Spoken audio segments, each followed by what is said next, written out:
Bonjour à tous et bienvenue sur Empire Arnault, la chaîne pour tout connaître des rouages de la plus grande fortune du monde, Bernard Arnault. Aujourd'hui, parlons peu, parlons bien, parlons argent. Et comme nous savons que vous aimez les comparaisons, nous avons pris un adversaire de taille pour comparer la fortune du patron de LVMH. Alors, qui est à la plus grosse entre le milliardaire américain Elon Musk et Bernard Arnault? C'est ce à quoi nous allons essayer de répondre aujourd'hui. Alors qu'Elon Musk a été pendant longtemps considéré comme la plus grande fortune mondiale, avec plus de 340 milliards de dollars, s'est fait détrôner depuis la fin de l'année 2022 par Bernard Arnault, qui possède aujourd'hui plus de 188 000 milliards de dollars. Selon le Bloomberg Billionaires Index, la fortune de Musk aurait dégringolé cette année, avec une chute de 200 milliards de dollars en 14 mois pour atteindre 163 milliards de dollars. C'est en effet moins que la valeur nette de 178 milliards de dollars de Bernard Arnault. Mais comment expliquer une telle dégringolade de la part du géant américain? C'est simple, en rachetant Twitter pour 44 milliards de dollars en octobre dernier, le milliardaire américain a vu s'effondrer son titre de Tesla. Tesla a en effet vu sa valeur s'écrouler de 65% en 2022. Les investisseurs craignaient en effet que ce dernier ne soit trop occupé par ses nouvelles fonctions au sein du réseau social, au détriment du constructeur automobile. Ils ont donc fait le choix de moins investir sur Elon Musk et ils n'avaient pas tout à fait tort. Elon Musk aurait vendu plus de 39 milliards de dollars de titres de Tesla depuis 2021 afin de financer une partie du rachat de Twitter.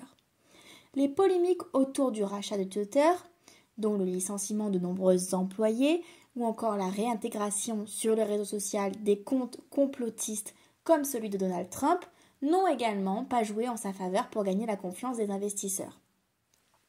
Le rachat de Twitter a également coïncidé avec le fait que la Réserve fédérale et d'autres banques centrales se sont lancées dans leur cycle de resserrement monétaire le plus agressif depuis une génération, réduisant les valorisations d'entreprises de haut vol comme Tesla, etc. L'action du constructeur de voitures électriques a baissé de plus de 50% cette année. S'ajoute à ça également l'impact du Covid sur ses finances qui a conduit à la fermeture sur plusieurs semaines de son usine chinoise. Vous l'aurez compris, de nombreux facteurs économiques et financiers expliquent donc la chute du milliardaire américain aux dépens d'autres grandes fortunes mondiales, comme celle de Bernard Arnault.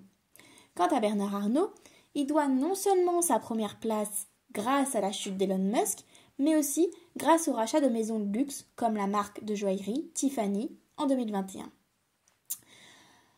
En 2020, le patron de LVMH a également pu emprunter plus de 9 milliards d'euros à la Banque centrale européenne, la BCE, pour financer l'acquisition du joaillier, en emprunt sous forme d'obligation avec un remboursement quasi nul.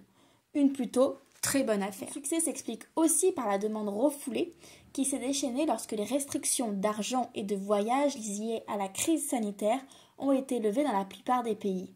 D'autant plus, qui va sans dire, que le secteur du luxe ne connaît quant à lui aucune crise. Vous l'aurez compris, les perspectives pour Bernard Arnault, dont la richesse provient en grande partie de sa participation de 48% dans LVMH, semblent bien meilleures que celui de l'américain, Elon Musk. Le secteur du luxe, d'ailleurs très peu touché par les crises, comme je l'expliquais précédemment, qu'elles soient sanitaires, financières ou économiques, devrait continuer d'enregistrer une croissance soutenue au cours des prochaines années. Comme d'habitude, n'hésitez pas, si la vidéo vous a plu, à lâcher un like, un commentaire ou à partager à l'ensemble de vos potes si vous souhaitez que cette chaîne d'infos puisse perdurer. Merci à tous et bonne journée.